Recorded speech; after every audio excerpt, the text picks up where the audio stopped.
Hi, welcome to the third episode of Four Idiots and a Mic with Shocker Quidditch. So what do you guys want to talk about today for the fourth episode?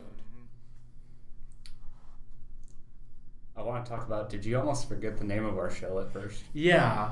Honestly, the past 48 hours has not been great for me, so yes, I almost forgot it. Well, that's good. This is our, third episode? Fourth. Yeah. Fourth episode. No, third. This Yeah. is third. The This is third. three. Yeah. Okay, so not only has he forgotten how many episodes we've had, He's forgotten the name of the actual show. yeah, this is turning out pretty good. Oh yeah, they also called Shuckers, so Shuckers. yeah, Shocker Quidditch. Or Shucks and Oysters. I've had interesting 48 hours, so Okay. yesterday wasn't great. My boss was in one of his moods, and Oh. Oof. No, we'll give you a pass this time. Only this once. All right, so what do I want to talk about? Actually, both Damon and Davey, both of y'all went to nationals. So you probably Not No, nationals. not. No. Oh wow. They tried out for the Kansas City Yes. Stampede. Dang, that's. So, I take it you guys want us to talk about the tracks. Just Yeah. went to nationals. It was a week late. We went down the round rock. There was no one else there. I wonder why that was. It was just us. No, yeah, it went really well. About 20 people showed up. Yeah. Max is 30 people they can take on a roster. So there's a strong possibility we'll both make it on. So yeah, definitely it was really fun to play with everyone, and really looking forward to going back up there this weekend. So at least I'm going back up there this weekend. I don't know if you're going. I'm throwing around going to back up. Go to the Force game. Well, no, I'm throwing it around because I can actually make the Force game and do that. So Wow, a football game and Quidditch practice for a Yeah. professional team. All in one day. Darn. That sounds... I know Like- Rachel said it was okay if I missed one, but with recent developments, I think it would be smart if I showed up. Oh yeah, I'm just gonna say this because just keep in mind it is doable, but from Wichita to Kansas City, Back Is- to Wichita. that's roughly like a 5-hour commute in total round trip. Well, actually 6 hours if you figure it stopped. Well, yeah. Yes. I mean, usually I don't stop. Oh, do you mean you have a bladder of steel then, I take it? No, you just gotta find a way to deal with that. Just conveniently find an empty cup. No, Just throw it out the window. no, you don't litter, Damon. Littering's bad. Wait, so this is interesting. So you find the cup, then you have the problem of dragging. So do you go no hands through the turnpike? Okay, Davey, do you not know how to drive with your knees? I know how to drive with your I knees. don't know how to drive on my knees. You should learn. What I do is I just sit there and make sure that I'm on a straight set of road, leave the steering wheel there, and then I do whatever I need to do. All jokes aside, I mean, yes. One or two stops is acceptable because usually when I go back home to near Kansas City, the one thing I always have to do is usually fill up at least once on gas. Yeah. Because I don't know how your car is, but my car right now, if I wanted to, I could make it from Wichita to back home, back to Wichita, on one full tank of gas. When I return to Wichita, it's gonna be like my car's gonna be like, I'm dying. You need to go get gas, now. So I think his fuel efficiency of his car on us. Wow. Yeah. I mean, yeah, like Oh, my car's the same way. But usually I end up always stopping at Matfield Green because if nothing else, one, it's nice to fill up there, and also I need something. Do you pay tribute to Coach Rockney out there? No, I get something to drink. You stop at Matfield Green. Yes. You don't stop at Towanda. No, Tawanda's too close to Wichita. It's only like 20 miles outside of Wichita. I usually stop at Emporia at Imperial Road. Or Industrial Road. Yeah. And get that Mickey D's that's right there. No. Out of all the things in Emporia to get, Okay, it's right next to the There's highway. a Brahms right next Yes. door to it.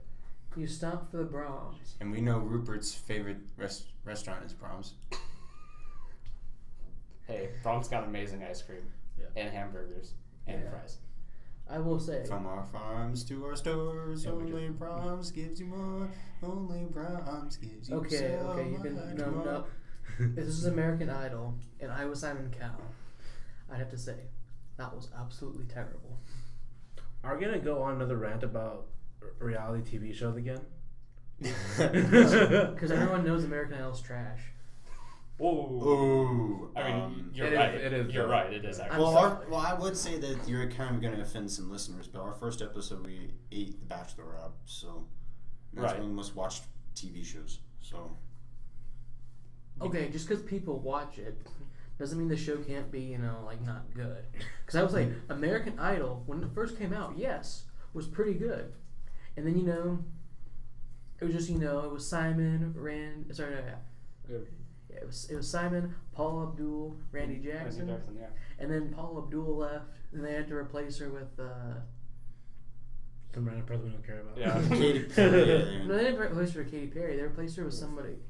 I don't remember who. I'm forgetting what her name was. I mean, but I know, yeah, they would basically switch on and off with people, and then eventually Simon Cowell left, so Randy Jackson was the only one. I mean, I will say this: I saw I saw American Idol kind of like declining, and then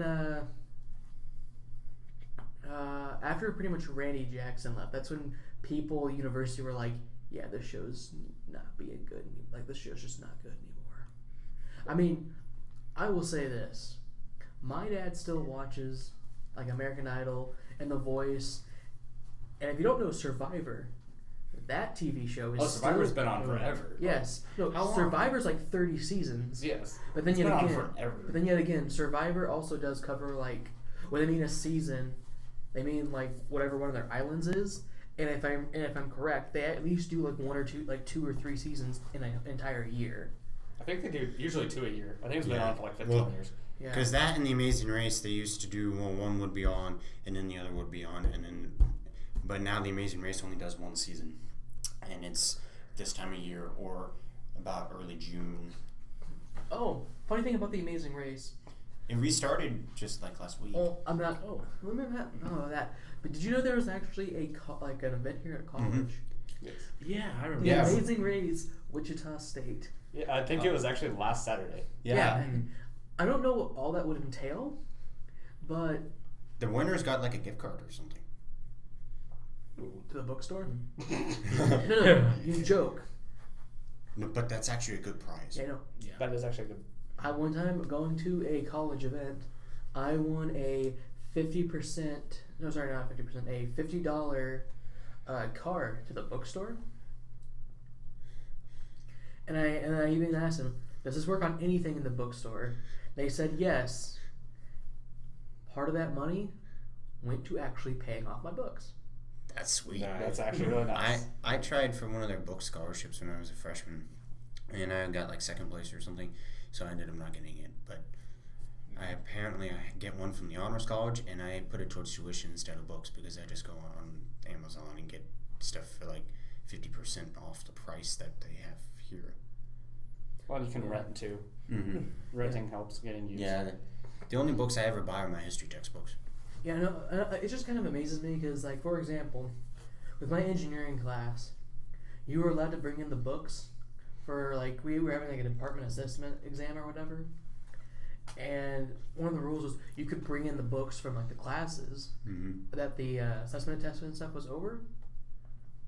Apparently last year, so many people did not actually buy the books. The teacher actually was like, okay, fine.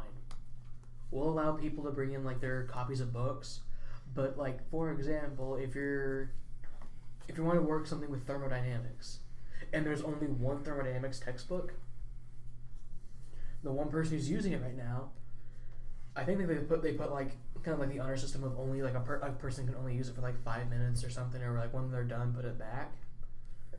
But his old rule was if there's multiple copies of the book there, that just means more people can use the book, but that wasn't the case this year because I guess a lot of people in my class bought their books, but it just amazes me because some professors are like, what? You mean you didn't buy the books? Because, some people are like, yeah, no, I'm not dropping $200, $300 on a textbook. I'm only going to use this one time. Right. Because I know my astronomy class, my genet science, the teacher found a textbook online you can get a free copy for in PDF. Yeah, I think. But there's something about having. I don't learn as well with the electronic textbooks because I like the physical textbook. So then if I'm I'm in a class this semester that 100% of the tests are open book tests, and so for me it's a lot easier to just flip back and forth between pages than it is typing. Well, I mean that, but what I'm saying is more like just buying the books versus like renting them for like the semester from the bookstore, because sometimes buying them from Amazon is even cheaper than renting them from the bookstore. Yes. Especially when it comes to history textbooks. Now, granted, all my history classes I've taken, except for one, the textbooks were like actual books you could go like and buy at Barnes and Noble or something. They weren't like normal textbooks.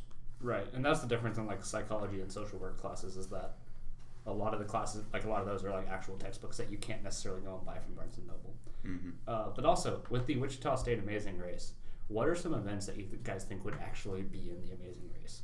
Well, basically how they did it was I think they started out at the Heskett and then they went to the different buildings around campus and did something affiliated with one of the departments in the building, and then they moved on and they then went out to Rayburn Square, which is on the edge of our campus. And that's where they're supposedly supposed to put in like shopping for students. They're putting in a Fuzzy's taco shop. I am pumped. Yeah. Yes. Okay. Do you just want to talk about it? I will talk about Fuzzies. Oh that was my a God. horrible pun. Yeah. Like I said last episode, I'm already working on the dad joke. Anyway, so just imagine like the challenge for the library. You run from our Heskett Center to the library, which isn't that far. And then you get to the library and they're all like, team, you have to find this certain book in the library's catalog on floors, from the basement, first floor, second floor, third floor. It could be on any of those floors. What? And here's the the book identification of it. You guys can find it with the library. Go find it. Good luck. Good luck. Could you still not talk on the third floor? Oh yeah, no. If listeners don't listen, the third floor of our library is like a no talk zone. That's why it's my favorite place to study on campus. Yeah, like you walk up there, you sneeze, you're probably gonna get like. You're gonna get dirty looks. Yeah, you're gonna get dirty looks. Ironically, if you've listened to our first episode, that's actually where we recorded our first episode. Was on the third floor. In the side room. Yeah. Yeah, we were in a study room like we are now, but. Well, we're also on the second floor, which is the second loudest floor, other than the lobby. Alright, so it kind of goes, first floor loudest, second floor middle, third floor quiet. And then in the basement, anything goes. So, the couple times I've been down there, I've talked, and they just look at me like, okay, and move on. Anything goes. Yeah. Anything. I wouldn't say anything. Well, anything? no. Anything. No. Like drugs, no. Oh, darn. Mine immediately goes to drugs. And we have the Amazing Race. He said it was last Saturday. I think, yeah, it was last Okay, that explains it. Because I was walking around campus, I saw like a bunch of weird people in matching t-shirts running around. I'm like, what the heck is going on? Well, yeah, we were up at tryouts, so we couldn't. And I will say this though, it kind of just amazes me with us, like how much our campus wants us to get everyone to get involved. Because people don't know, a large portion of Wichita State's student population, 88% actually, is like they're commuter students. like me. They don't actually. Yeah, they don't live on campus, so there's really not that many people that actually get involved here on campus because not many people actually live on campus. Hence why this podcast is made up of what's 4/5 in decimal form. 80%. 80% of our team, because it's just hard to recruit. But next year we are going to recruit some people because we're kind of forced to. But yes. Let's see. There you go. Like that's everything. Because I think one thing we have scheduled for this episode was we're going to talk about Bad airline experiences? Yep, bad airline experiences. Okay. At that time. Oh yeah, okay. Okay, so who wants to start off with bad airline I'll experiences? start. I got a really petty story. I will admit it is very petty. Okay. Sounds like Henry. Okay, so this flight was taking place in the summer of 2015. 2015? No, 2000. No, summer of 2016. So after my freshman year concluded, I actually signed up at my high school to go to Europe for a trip. Really weird circumstances because I was a college age student going with a group of my high school. But essentially what had happened was they restructured how our European trips are going, and they put them in charge of the foreign language classes. And it was my last year there, and they skipped a whole bunch of years because of that. And so the teachers were just like, you know what? If you want to go, that's fine with us. So anyway, it was like actually on the airline back. It wasn't going from Europe to America, funny enough. So our layover was in Dallas. We go to Dallas, we get on to Dallas, we go to Kansas City International. If you don't know, the flight from Dallas to Kansas City is maybe 90 minutes at most. So we were in, I forgot what airline we were flying, but I remember they were doing the beverages cart thing. I got a beverage, like a soda or anything, and then they were coming back with like the tray that had like the small snacks that you also got, and this had like cookies and other Was this like Delta? It might have been Delta, but it had, Those cookies are it amazing. had cookies, okay? And I wanted the cookies. But you know what happened? As they got to my row, we were entering descent, like basically the airspace that we were descending to go to KCI, so I had to put the card up. And I never got my cookies. Sucker. I was in, like, it stopped at my row. And then the pilot was like, the announcers came over and they're like, oh, we got to put the card away because we're going in for descent. And I was just like, no. Wow. I want the cookies. The worst one I had also involved cookies. No. But this was when I was, my. I think I was in 7th grade. Grandma, if you're listening in, you're going to have to fact check me on this. Because you were sitting next to me while this was happening. So, we're traveling from either Dallas to Atlanta or from Wichita to Atlanta. I forgot which one. But we took Delta Airlines, and at the time they gave out these packages of 2 cookies. And now I ate 1 cookie, and I was like, oh man, this is like heaven. And so I started eating. I ate 10 packages of those little suckers. Oh my god. What? I ate What? 10 packages of those little cookies, and I was like, oh, I'm full. I'm probably not going to eat anymore. Well, right as we get into Atlanta, all of a sudden the plane starts shaking. And the pilot goes, sorry, ladies and gentlemen, but due to some bad weather in the area, we're experiencing some extreme turbulence as we're entering Atlanta airport. So please batten down the hatches and get ready for whatever. As the plane starts shaking, I start feeling queasy. And I go, Grandma, I don't feel so good. And she goes, oh, it's okay. It's just the cookies. You're good. You're good. And then she offers me another package of cookies. Dude, it's just grandmas in general. but as we're getting closer and closer to Atlanta, I feel this stuff creeping up my esophagus. Ooh. And I'm like, oh, no, this ain't good. And I go, Grandma, I'm going to puke. And so she grabs a magazine or something, and she's like, oh, read a magazine. I was like, no, I need like the puke bag. Well, of course, the puke bag they had was like not even in the magazine container where it's supposed to be. So my grandma turns around to my mom and dad who are sitting behind us, and she goes, do you guys have a puke bag? And they go, why? Damon's about to puke. And I'm literally holding my hand over my mouth, and it's coming. I puke into that bag. I fill it up, and then I need another bag. So then all of a sudden the guys sitting over the aisle from us start handing me bags. So I went through like 2 or 3 bags. What? Darn. And as we pull into the terminal, I'm sitting there, and the pilot's like, you may disembark now. And I'm just sitting there, and I'm like, not feeling great. And this flight attendant comes out and goes, young man, are you feeling okay? And I go, I ate too many cookies. And she goes, well, here, I know you didn't order any of the complimentary soda or something. So here's a free thing of ginger ale from Delta Airlines. And I drank that ginger ale all throughout the Atlanta airport and felt fine. We got on the next plane, and it just didn't feel great again. And needless to say, I've never eaten those cookies again. But I've also never flown Delta again. So, Ooh, darn, okay. if you work for the Delta Airlines, please send me some cookies, but make sure that there's no turbulence in the area. Right. Let's see, my... No, 1 o'clock. Yeah. Don't Oh, worry. you're Don't good. worry. Okay, we're- Saving the best. Yeah. Saving the best story for last. Okay, so I've got one brief one and one a little bit longer. So I also went on the same sort of European trip that Hunter did, but not the same year. I believe it was probably the year afterwards.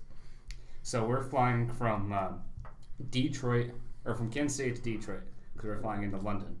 So, hey, yes, Detroit's got a nice airport, by the way. I know, but I'm just saying. That's interesting. We flew into London too, but we went from Kansas City to Londonian. Dallas, then to.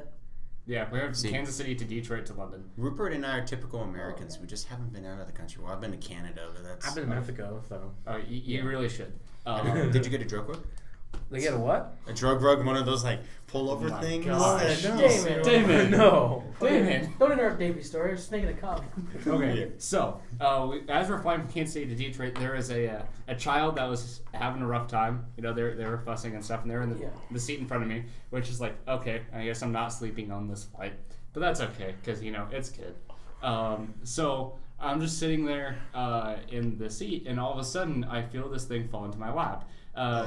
This child decided, for whatever reason, to throw their they had like one of those pacifiers with a stuffed animal on the end of it. Oh yeah, Mike's sister had a bunch of those. They decided, for whatever reason, to start like throwing that up into the air, and so they kept throwing that thing into my lap. So that one wasn't too bad. It was just humorous and slightly annoying. But last summer, family went to Melbourne. We got stuck in the Denver airport for 24 hours. Oh, I thought Dallas for 8 hours was bad. That's Yes, because United Airlines, and if you're listening, United, I want you to listen to this. I hate United. Yes, you guys Everyone suck at your does. job. You cannot get a plane up in the air. That is your only job. You guys failed 4 times to get a plane up in the air. Once, because you couldn't fix the door. The door wouldn't stay shut.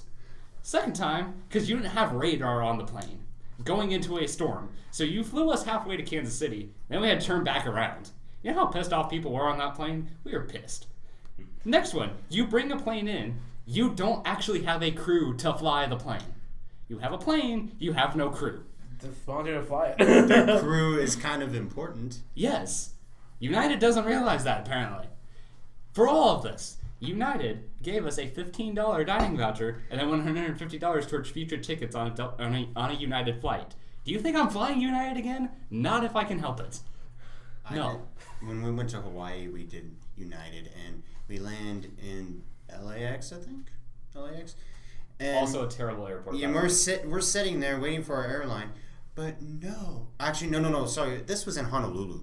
So we get into the Honolulu airport. We're sitting there. All of a sudden, they're like, "Oh, well, we've actually merged 2 flights, so you guys have to stay here another 2 hours." And then it was so stupid because the plane was then too full, and the AC died, and it just was like, oh. Anyway, All right, Rupert. so Rupert. All right, last story. Not necessarily the most exciting or the best one, or not even the longest one, but it was probably a good thing. In fact, I never had an actual notably terrible airline experience other than this one. But we're boarding the plane, and I think this did it from the airplane from Dallas to San Antonio. And usually, so I fly from Wichita to Dallas and Dallas to San Antonio to get back home. The Wichita to Dallas flight is usually everyone on there is super chill. Dallas to San Antonio, on the other hand, since it's basically going over 2 big cities, you can feel the stress and just the big city feel, I guess you could kind of say. And so I'm sitting in my seat, and apparently these 2 ladies had an American Airlines blanket, I guess, and whatnot. They had bought before the flight, They do sell those. for first class only. But apparently they're missing one of those for first class.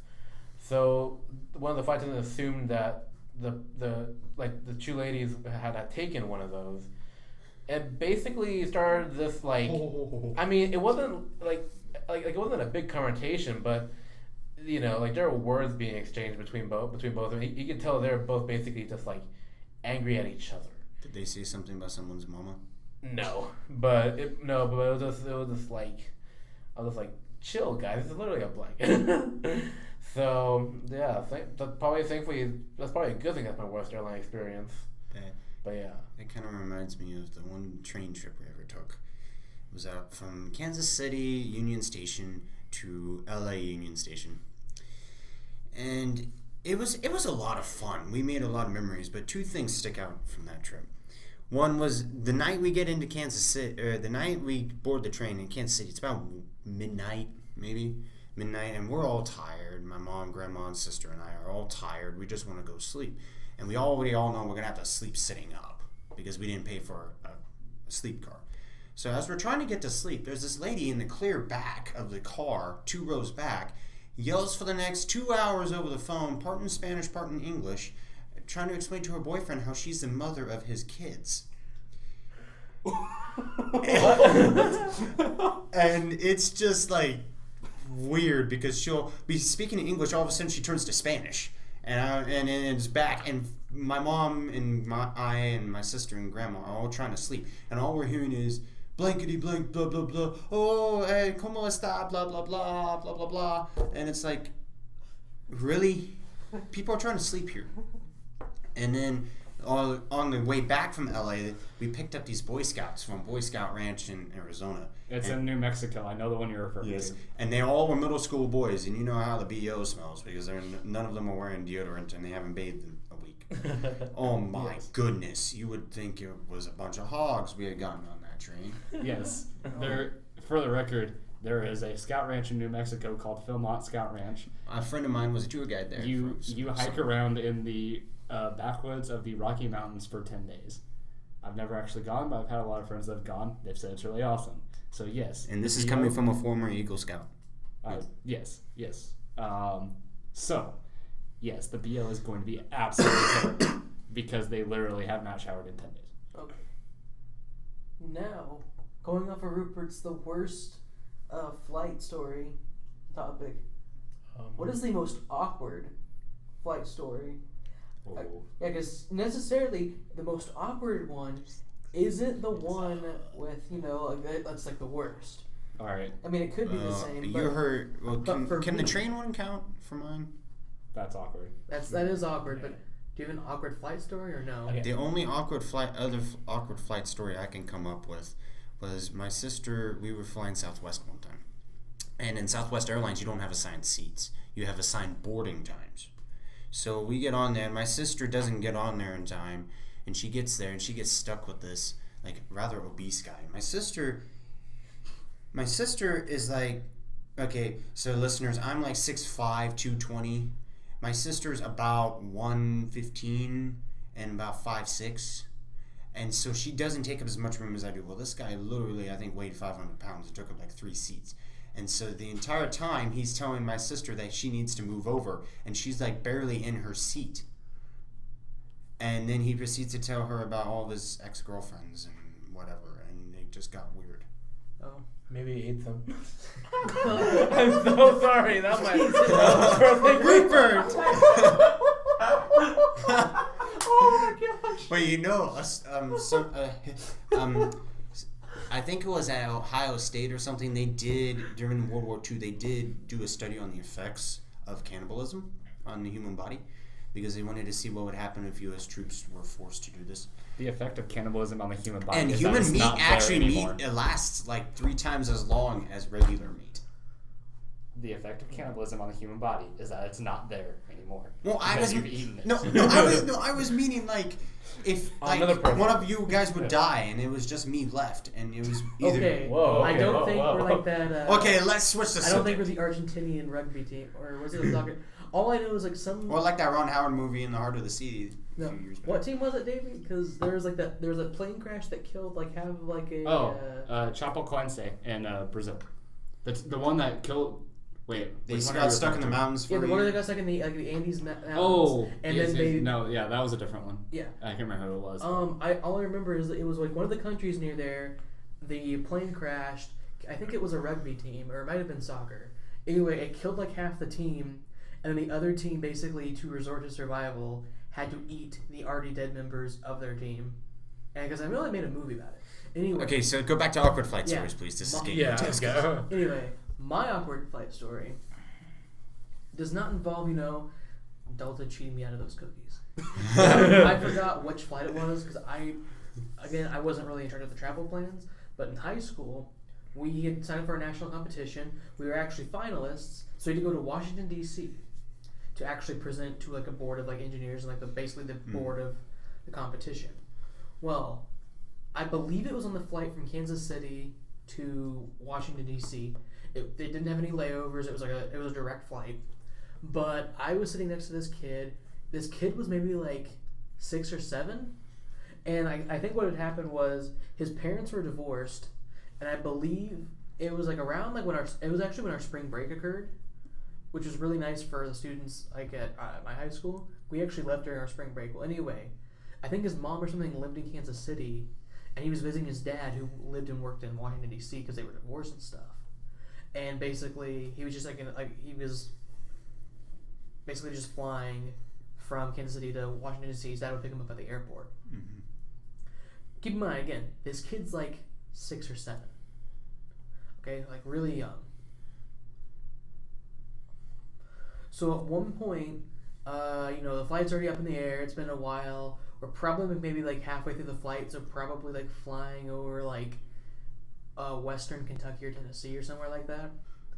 I noticed there's like some music playing or something, and it's coming from the kid, and the guy's singing along to it. I looked down. I do not remember the song. All I know about like what music he was listening to was it was rap music that probably a 6 to 7 year old should not be listening to. I remember at one point, I Got 99 Problems came up, and he was actually singing along with it. Oh my! Cuss words and all. Dang. And that was probably the most famous song he was listening to in terms of just like cussing and like obscenities. Because I was just like, Jesus, kid, like you should not be listening to this song. Like, I can maybe understand if like he was like in middle school because Yeah.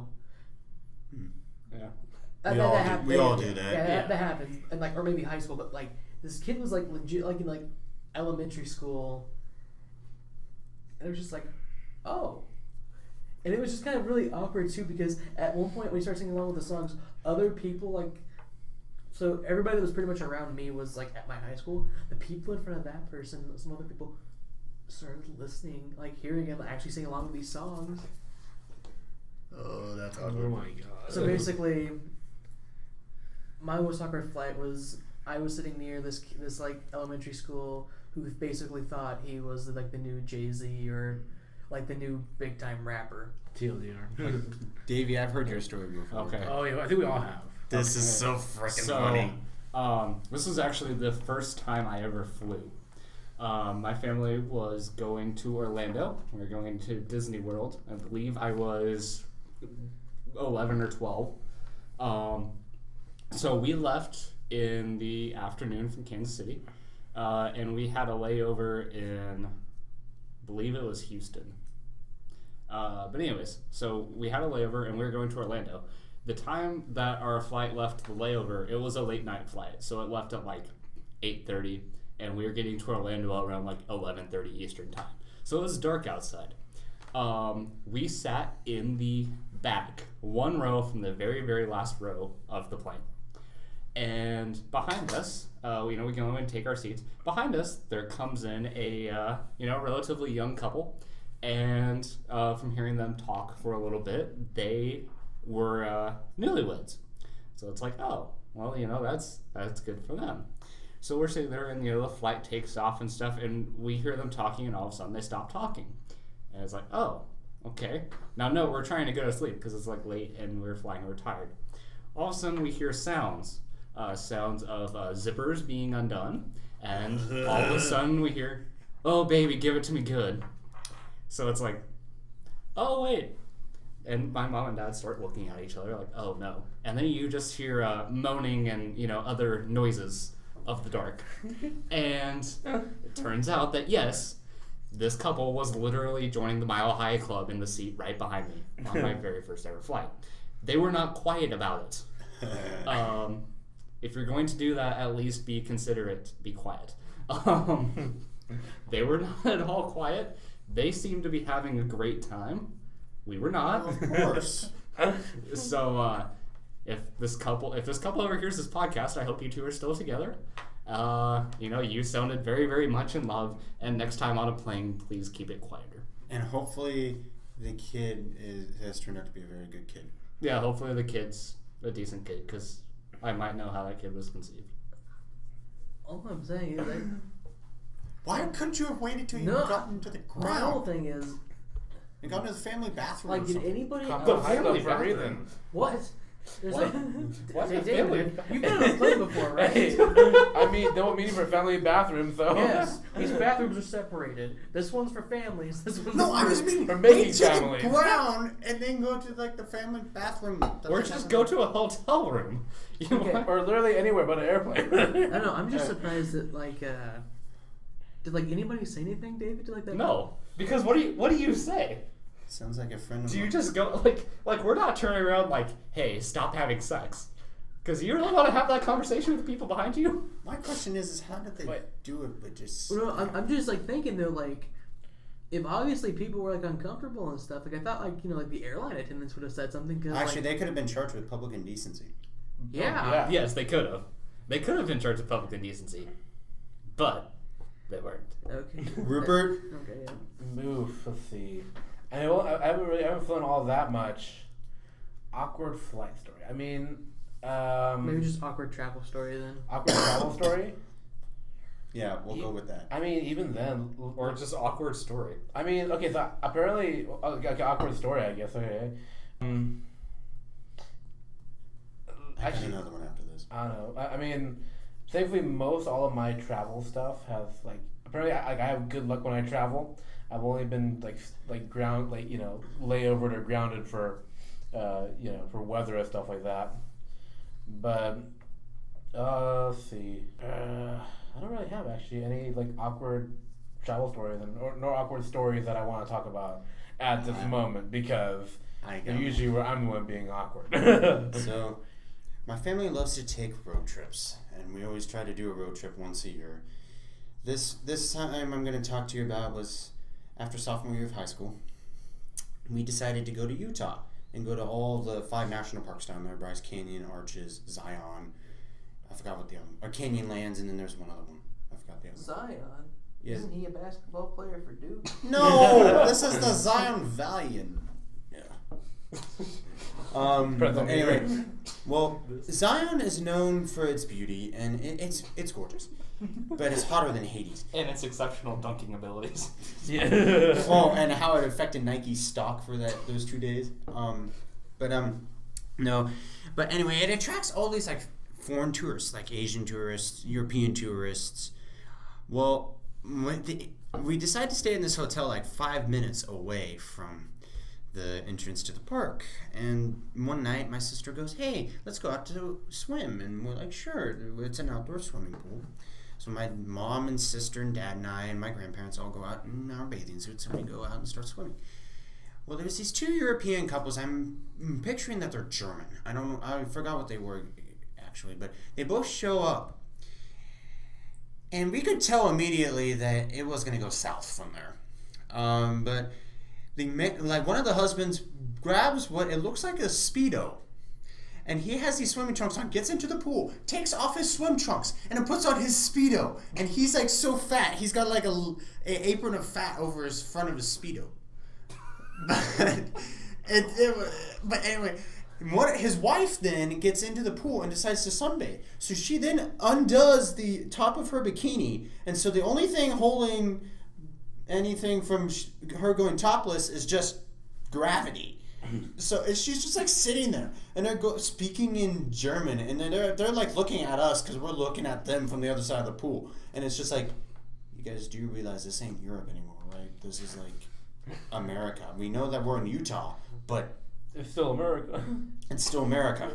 Just like that one famous quote from I think it's like a TV show or something where it's like, "You see a topless woman on a tractor over here in America, that's pornography. You know what they call it over in Europe? A Normal. cereal commercial."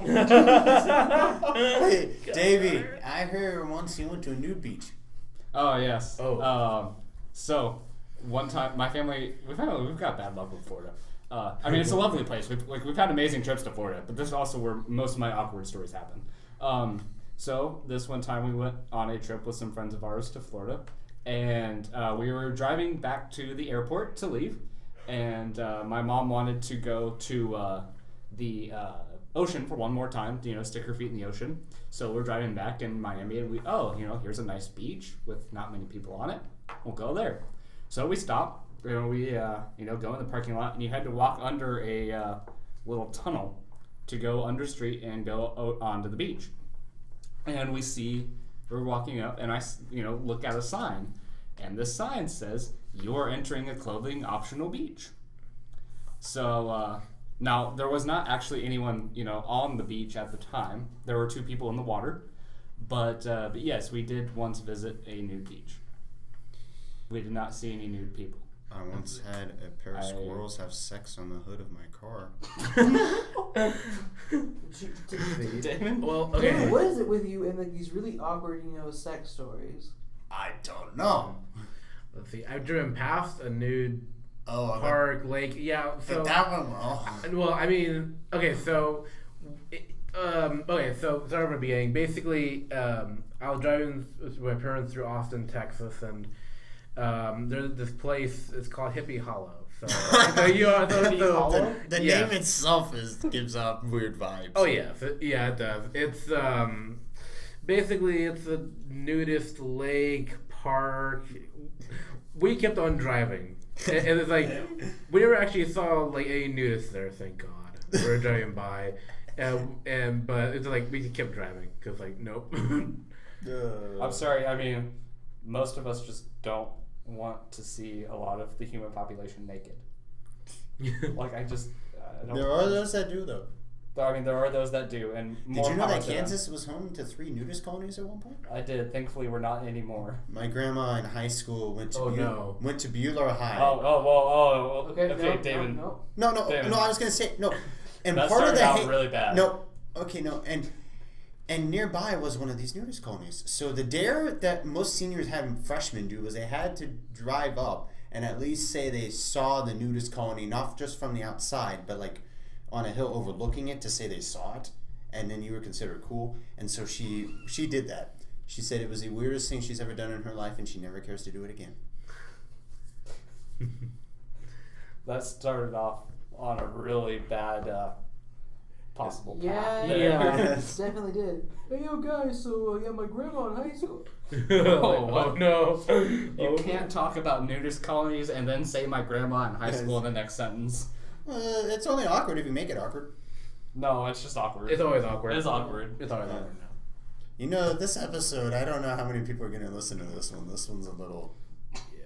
All I wanted to do was to be engaging and ask for most awkward travel stories, and then somehow after Davies, it degenerated. Couple having fun in the behind him. Other people had to take it more awkwardly. I have a friend who worked at the Newton Outlet Mall movie theater for high school, and she had a lot of fun. She said the most awkward time though was when she was about to quit, and a little kid comes running out and goes, "My mommy doesn't like the people sitting behind us."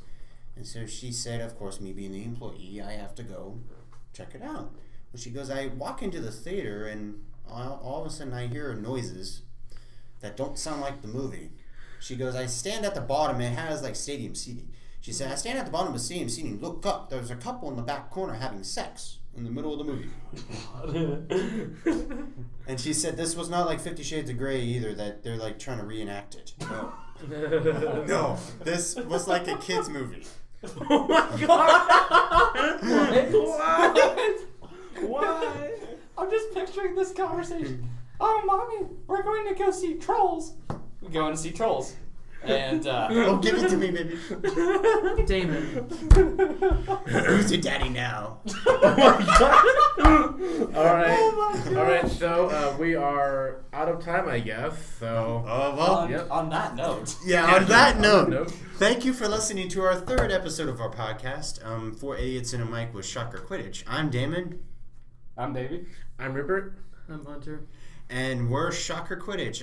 If you enjoy this podcast, listen to our other 2 episodes, because they actually have, 10 views apiece or something? Yes, something like that. Yeah, our views have skyrocketed. But if you are also interested in following us on Twitter, Facebook, or Instagram, look for on Twitter, WSU Quidditch. And on Facebook and Instagram, look up Wichita State Quidditch. And on YouTube, other than the channel that this podcast is on, look up Shocker Quidditch. And a special shout out to Daniel Brazell, who made our new logo featured in this episode. Thank you, buddy, so much, and it was fun to do Scarsville with you in high school. So, So wait, does Daniel have any other places we can go view his work at? He's got a website called somethingcomics.com or something. So thank you for listening and have a good day. Go Shocks. Woo.